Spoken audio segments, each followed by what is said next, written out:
Welcome to the Dental School Guide podcast, your ultimate destination for all things dentistry. I'm Dr. Tanner Townsend, your guide through the complex world of dental education. Join us as we uncover the secrets of acing dental school admissions, navigating residency programs, and exploring career opportunities. Please share and enjoy. Real quick, just wanted to make all you pre-dental students out there aware of a resource. If you've ever been worried about getting into dental school or are wanting to get into that school of your dreams, then you definitely want to check out a program called Dental School Guide. In the program, we walk you through how to save money, time, and heartache when applying to dental school. There's so much fluff out there when it comes to resources for getting into school, and we are streamlining all of that. With our comprehensive digital course, expert mentorship, and personalized application review services, you'll have everything you need to stand out to admission committees. Take advantage of this amazing resource that will help you increase your chances of getting into dental school. You'll want to check out dentalschoolguide.com. Check it out. Welcome back to the Dental School Guide podcast. I'm your host, Dr. Tanner Townsend, and I'm here with the Dean of Admissions, Dr. Goolsby from OHSU again. And we're going to be talking about specific points in the application and what are best practices, especially in terms of volunteering and employment. And so Dr. Goolsby, she is an excellent source of knowledge, and she's going to kind of give us some feedback on those two aspects in particular. So Dr. Goolsby, welcome back to the show. Thank you for having me, Dr. Townsend. Well, we are super excited to have you on again. So today, first and foremost, these are going to be short, action-packed episodes with actionable things that you can take to apply to your application. So Dr. Goolsby, first and foremost, give us your opinion on volunteerism. Now, a lot of dental students and pre-dental students like to do mission trips, often to like a foreign country or something like that.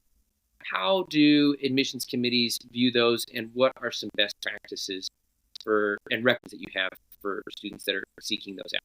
That's a great question.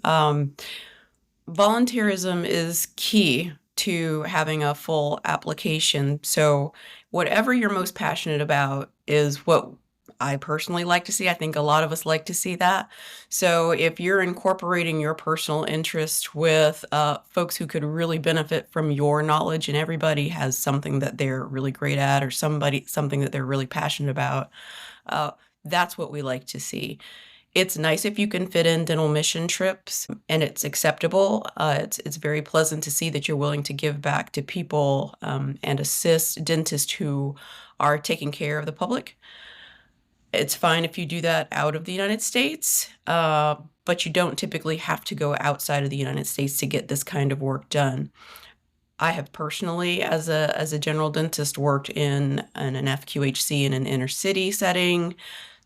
Never had a dull moment there. I was constantly busy, and I had a practice in a rural city in Louisiana. And so I also worked on a lot of folks who needed care and would not have gotten it other than my offering it through Medicaid or sometimes just giving work away. And so there will always be need near you. I would say within a 25, 30-mile radius, most likely, anywhere in the United States. So if you look at so for us here in Oregon Dental Association, or if you go to your state dental organization, your dental association, you can usually find which volunteer opportunities they will do right there in your own state. And for best practices, I would say, remember when you're on a mission trip, especially the trips that you take outside of the United States, to maintain the same level of ethics that you would in a practice in the United States. So just like we like to see shadowing in practices in the United States, so you get a feel of what is regulated United States dentistry. For example, you don't assist an extraction in the United States by removing the tooth in a dental practice because you are not licensed to do that. Likewise, we would not like to hear, we don't want to think that you are doing these same things outside of the United States. It is considered unethical as a dental professional. And so personally, if you ever end up in that kind of situation somewhere outside of the United States where the dentist is saying, go ahead, you can finish it, be honest. That's part of it too. Just let them know, I don't feel comfortable with that. I'd rather just assist you. Thank you very much for the opportunity, and cut it there. Well, I think that's some excellent opportunity. So just kind of summarize what you just said. I think making sure if you do go on that mission trip, making sure you're ethical.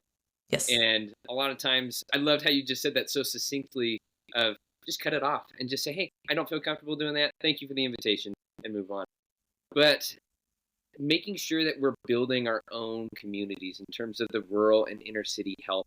I think that is something that we often overlook. We always think, oh, it'll be so cool to go on this extra experience. But we miss the opportunity to help the people in our backyard. And so you said one of the best ways is to go to your state dental organization website to go find those volunteering opportunities. Any other suggestions of having to go find and seek those opportunities out? There are other opportunities. Many states do Mission of Mercies now. You could just Google MOM or Mission of Mercies Dental and look for the nearest location in your state. There are RAM clinics as well, so remote area medical units that also have dentistry attached to that for care. Seek out the dental school nearest you. Reach out to those schools and find out if they have opportunities for you to volunteer. A lot of dental schools won't have shadowing opportunities because it's a learning environment to school, but they may have some remote, or they may have a city clinic where students will rotate through, and they may have other things. For example, there is a student-run clinic here, and yeah, I'm sure having volunteers there to help clean up and break down and set up would help speed through so they could see more patients, and then you get to interact with those dental students as well. Those are some excellent ideas for volunteerism.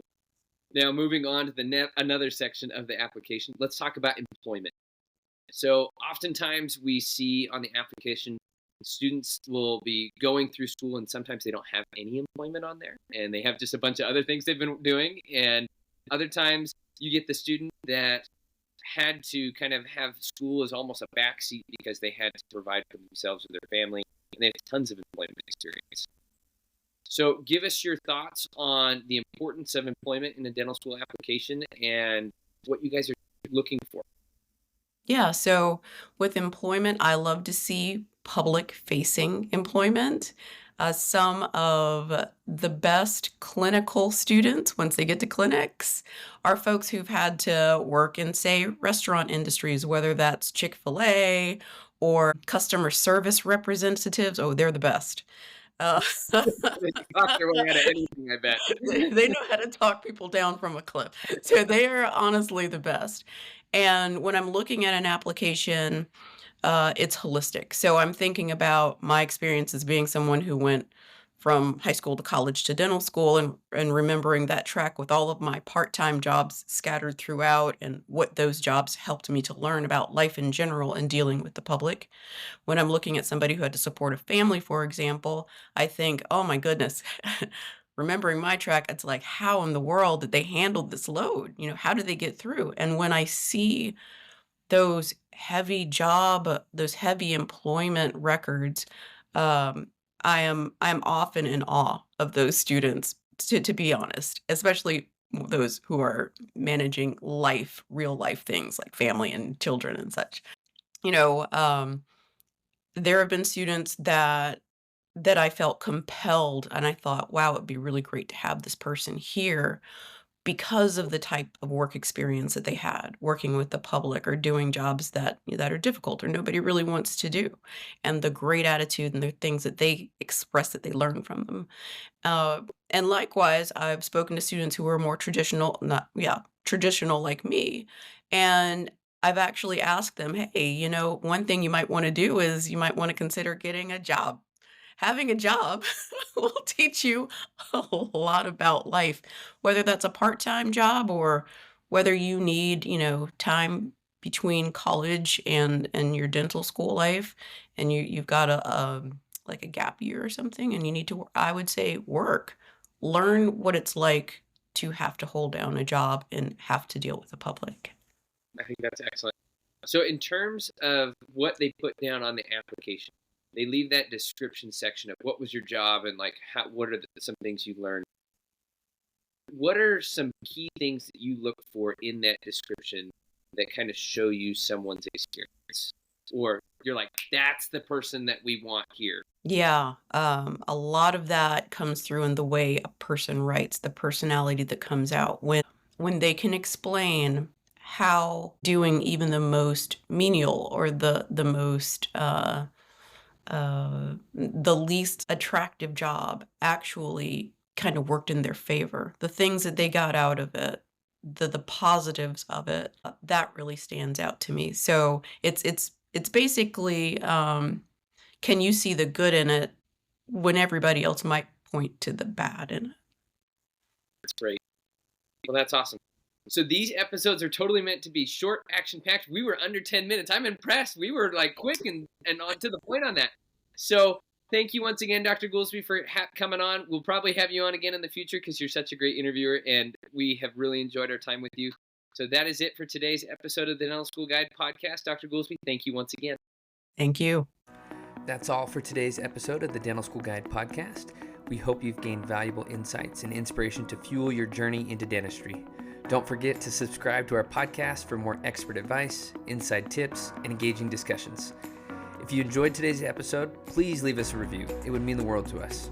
Until next time, keep smiling, keep striving, and remember, your dental dreams are closer than you think. Thanks for tuning in to the Dental School Guide podcast.